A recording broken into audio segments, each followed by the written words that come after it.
Snapshot 21 Week 10A has brought some exciting changes, but there's a lot to go through, so I don't want to waste any time. I'm your personal Minecraft friend Sorrow. This is Update Day. OpenGL Core 3.2 support is being added. Lush Caves underground biome has been added to the game. Cracked deep slate bricks and cracked deep slate tiles have been added to the game. There is now an infested variant of deep slate found in the underground. While they will not generate in the overworld by default, deep slate versions of copper, emerald, and coal have been added to the game. I'll now get a little bit more specific. The Lush Caves underground biome exists for single biome worlds only. It does not generate in any other world type. Moss covers the floor and ceilings. Spore blossoms grow from the ceiling and drip particles. Contains clay pools with drip leaf plants growing out of them. Contains azalea bushes and flowering azalea bushes. If I'm saying that correctly, the azalea tree loves to have its roots in lush caves, so if you find an azalea tree, either underground or either overground or in a cave, well, you know there's a lush cave beneath you. Cave vines with glowberries on it grow from the ceiling and light up the caves. A little unfortunate that, much like dripstone caves, they do not generate in normal worlds, because I would be very excited to explore these on my Minecraft survival series. Shameless plug, check it out, it's pretty good.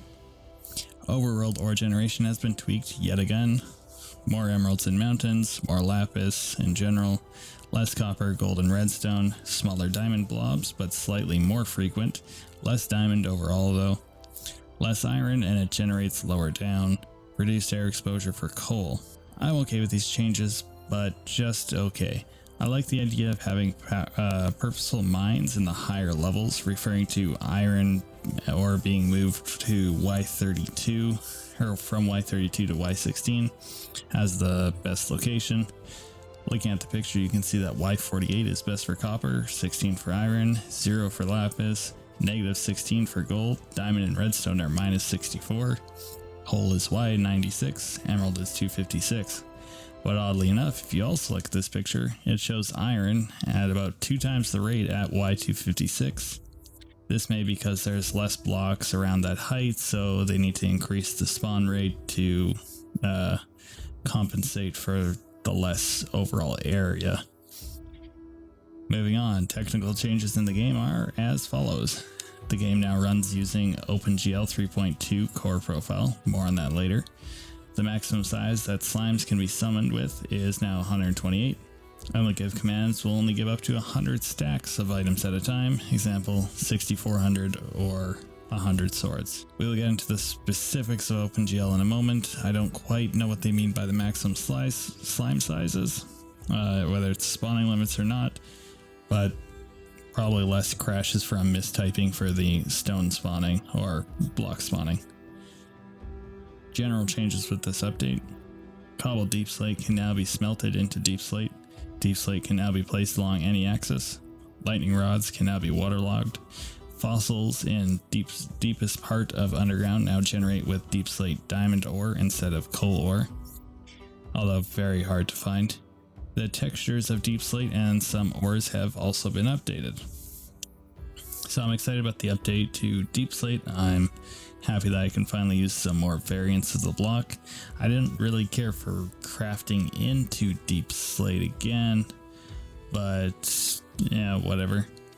Lightning rods will be pretty cool to be waterlogged. It'd be also cool to make so you could spread that shock through the water. Maybe make some mob farms or better way of making more charged creepers at one time. Moving on to OpenGL. Rendering is now using OpenGL 3.2 core profile. All fixed function rendering has been replaced with shader-based rendering. Shaders are now included for all supported render states. Any shader except for the Blit shader can also be replaced in resource packs. For now, replacing these shaders is not officially supported, and the way it works may change in the future. The current rendering engine uses a system similar to the post-processing shader pipeline.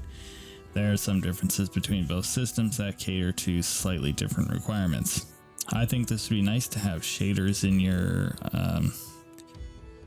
world without having to use Optifine, but hopefully there's no big performance issue. At least that's what I feel like this would be for. The ants go marching 33 by 33. Hurrah, hurrah. Hold on to your hats. There's a lot of bug fixes. Client misses inventory updates while the player is manipulating items, causes invisible items. The shape of the glow effect is changed. Set block replacing magma or soulstone can have some bad effects. /give command, if you give yourself way too many items, it can crash the game. /clear does not properly affect the item on the mouse pointer after crafting it. /spawn point allows you to set your spawn beyond the boundaries of the game. This will cause a crash. Some fixes to the glow squid and their like ink sacs and stuff like that. Fixed with the Guardian AI targeting invisible oxalotes. FOV decreases when underwater regardless of FOV effects accessibility settings. Lava does not generate at the very bottom of noise caves. Fossils can't generate in floating in caves. These are all fixed things. Water caves cause land to be excessively flooded. Bedrock can be exposed to the air. We have run into that before.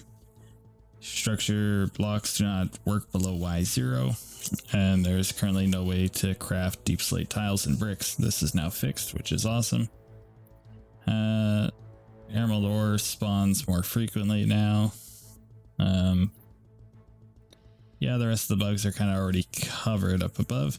I did find a couple new bugs. The silverfish stone still spawns below Y0, even though they have a deep slate variant.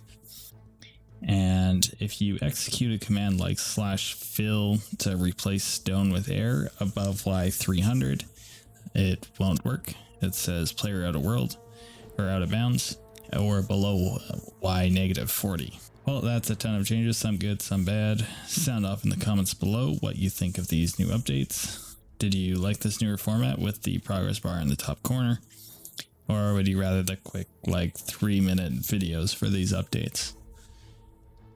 Thanks for watching, and if you enjoyed this, subscribe. If you want to see some gameplay on these worlds, I have a Let's Play series that updates to every single snapshot. And today I'll be updating to the snapshot and continuing. Hey, you're still here. Must just be us. Thanks for tuning in. If you enjoyed this video, subscribe. It's free. New videos every Tuesday and Friday. Top video is recent. Bottom one, YouTube knows what you want. I've been Sorrow. Keep in touch, and I'll see you around.